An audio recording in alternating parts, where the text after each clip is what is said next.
So welcome back to another video guys. I hope आप सभी अच्छे होंगे। तो जो अपनी आज की वीडियो रहेगी वो रहेगी स्कॉर्पियो एन के ऊपर। बेसिकली हम दो टॉपिक के ऊपर बात करेंगे कि सबसे पहला तो रहेगा रिव्यू, क्योंकि जैसा कि आप सभी को पता है कि मेरी कार जो है चल चुकी है 12,400।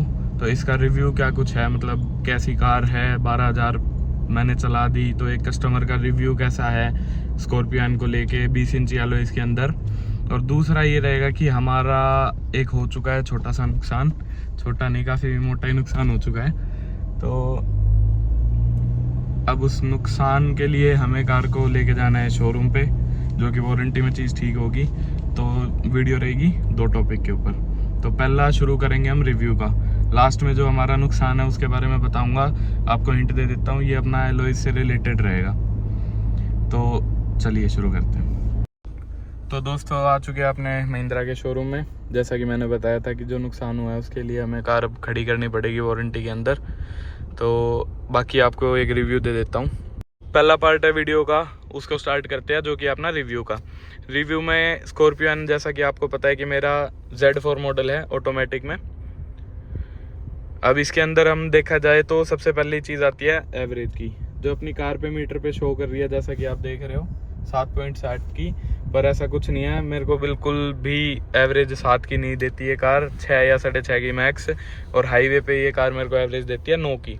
इसकी सेकंड सर्विस जो कि 10,000 पे होती है वो हम करवा चुके हैं। बाकी देखते हैं कि क्या फ़र्क पड़ता है इसकी सर्विस के बाद। जो दूसरी चीज़ है वो है कस्टमर, मतलब इसकी स्टेबिलिटी और हाई स्पीड पे कैसी कार है। इसके अगर सर्विस की बात की जाए तो मुझे ये 10,000 किलोमीटर की जो सेकंड सर्विस थी, जो कि पेड थी, वो मुझे पड़ी थी 5,500 रुपये की, जिसमें आपकी सारी चीज़ें मैंने चेंज करवा दी थी, ब्रेक कैलिपर वगैरह छोड़ के। थर्ड चीज़ जो अपनी आती है वो आती है कि इस बजट में ये कार कैसी है। तो मैं इस बजट में इस कार को रेट दूंगा 10 में से 10, क्योंकि इससे ऊपर आपको कोई भी एसयूवी नहीं मिलेगी।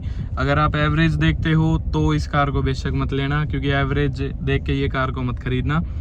अगर एवरेज नहीं देखते, रफ एंड टफ देखते हो, लुक देखते हो, लग्जरीनेस देखते हो, तो मैं ज़रूर कहूँगा कि स्कॉर्पियो एन पे स्टेबिलिटी और कंफर्ट, तो स्कॉर्पियो एन को इसमें भी मैं 10 नंबर दूंगा। काफ़ी अच्छी मतलब ड्राइव है इसकी। हाई स्पीड में कार का पता नहीं चलता, बहुत स्टेबल रहती है। मैंने 12,000 टोटल ऑल टेरन के टायर में और 20 इंची के अलॉयज़ में अपनी कार को चलाया है, ड्राइव किया है। मैं हर टाइप के रोड पे गया हूँ, मेरे को बिल्कुल बहुत बढ़िया इसका रिस्पॉन्स मिला है चीज़। सो अब स्टार्ट करते हैं, सेकंड पार्ट पे बात करते हैं, जो कि अपना नुकसान की। तो अपनी जो स्कॉर्पियो एन ब्लैक ओक है, इसके ऊपर काफ़ी शुरू से, मतलब काफ़ी टाइम से हमारे छोटे छोटे करके काफ़ी नुकसान हो रहे हैं। जैसे कि अपनी PPF ख़राब हो गई थी, सांड लट रहे थे, उनने रगड़ मार दी थी। और अपने एलॉयज़ के ऊपर भी काफ़ी दिक्कत आई है, डिफरेंशियल वगैरह छोटी छोटी चीज़ें करके ग्रिल भी टूट चुकी है, लाइट भी में भी थोड़ी दिक्कत आई है। तो मैं आपको वो सारी चीज़ें दिखाता हूँ कि क्या दिक्कत हम फेस कर रहे हैं अभी अपने स्कॉर्पियो एन में, और क्यों हमें ऐसा क्या हुआ कि हमें शोरूम में लेके आनी पड़ी अपनी कार। तो मैं दिखाता हूँ, एक वॉक अराउंड और देता। तो ये कुछ लग रही है अपनी कार अपने 20 इंच के एलॉय निकालने के बाद।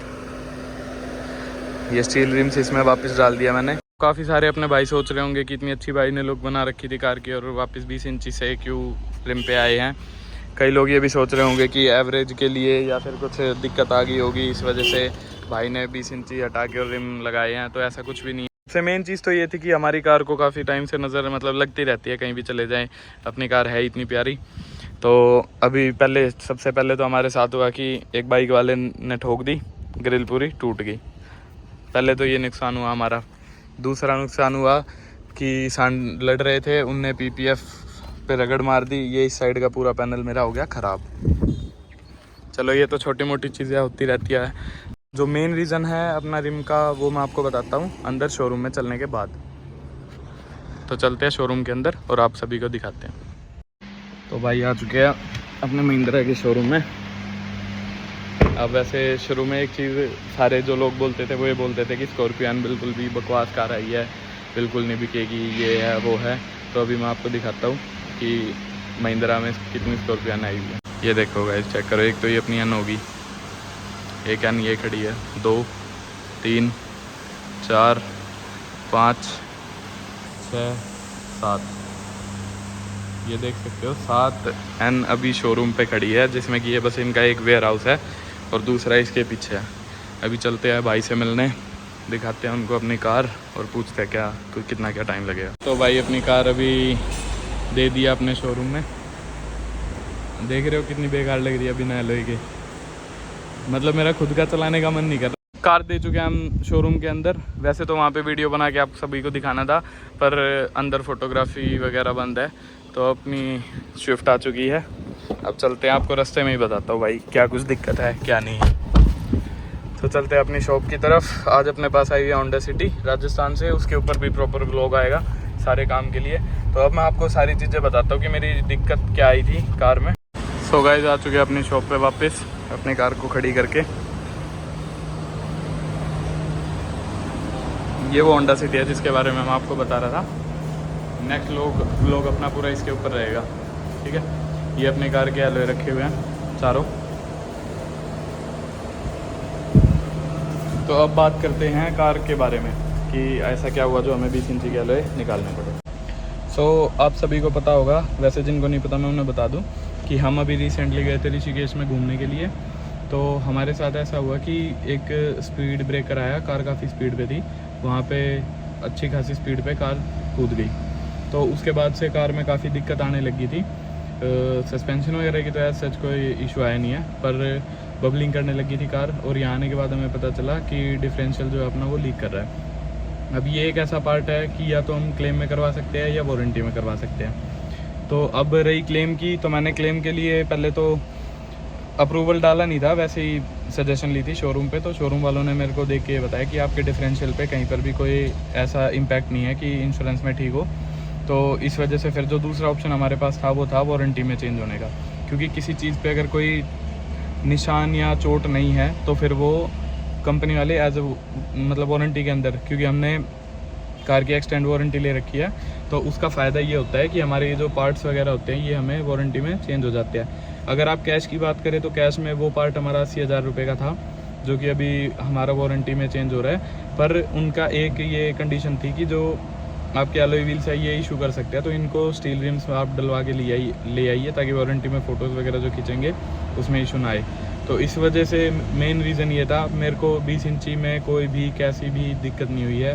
जो मेरी डेली भी काफ़ी चलती है कार, पहाड़ों पे भी जा चुका हूँ मैं, रफ टफ भी चलाता हूँ। तो टू बी वेरी ऑनेस्ट सही बताऊँ तो अब जो मेरे स्टील रिम है मेरे को उसमें कंफर्ट बिल्कुल भी नहीं आया, बिल्कुल ज़ीरो एक तरीके का। और जो एलॉय थी उसमें जो स्टेबिलिटी थी कार की वो काफ़ी अच्छी बढ़ी हुई थी, मतलब ब्रेकिंग काफ़ी अच्छी हो रखी थी। तो मेरे को 20 इंची में कहीं भी कैसा भी कोई भी दिक्कत नहीं है, ना मैं डिसअपॉइंटेड हूँ। बल्कि ये जो एलॉयज़ है अपनी वारंटी में कार ठीक होने के बाद आएगी तो मैं इनको वापस डलवाऊँगा, क्योंकि अपनी मेन कार का जो लुक है वो यही बढ़ा रहे हैं। और एक चीज़ और कहना चाहूँगा कि इस चीज़ में हमारे एलॉय भी टूट सकते थे, बेंड हो सकते थे, पर जो इम्पैक्ट मतलब जिस तरीके का इम्पैक्ट था, तो हमेशा कभी भी अगर डलवाओ तो अच्छी चीज़ डलवाओ, क्योंकि ये एक तरीके के टायर और एलॉय पे ही आपकी लाइफ होती है कार की। तो बस यही सब था आज की वीडियो के लिए। बाकी अपने चैनल को फॉलो करो, लाइक करो, क्योंकि अब जो अपनी एन है उसके ऊपर मैं काफ़ी चीज़ें डालूँगा, ऐसी चीज़ें जो कि आपने कहीं देखी भी नहीं होगी। एक बार कार ठीक होके आ जाए मैं पूरी शुरू से फिर उसको आपको एक प्रॉपर अच्छे से वॉक अराउंड देता हूँ उसका, कि उसमें हमने क्या क्या कर रखा है, क्या क्या नहीं कर रखा। और साथ साथ फिर नए रैप पे भी हम सोच रहे हैं कि उस पर काम करें, लाइटों का सेटअप और बढ़ाने की सोच रहे हैं। तो मतलब स्कॉर्पियो एन के लिए भी सब्सक्राइब करें जो अपने एन के लवर हैं सारे के सारे। और बाकी आपको पता ही है कि हमारी मॉडिफिकेशन की शॉप है, तो हमारे पास दूर दूर से काफ़ी आप जैसे भाई आते रहते हैं काम करवाने के लिए, तो उनके ब्लॉग के लिए। अब जो नेक्स्ट व्लॉग रहेगा उसमें मिलते हैं होंडा सिटी, मिलते हैं फिर नेक्स्ट व्लॉग में। Till then bye.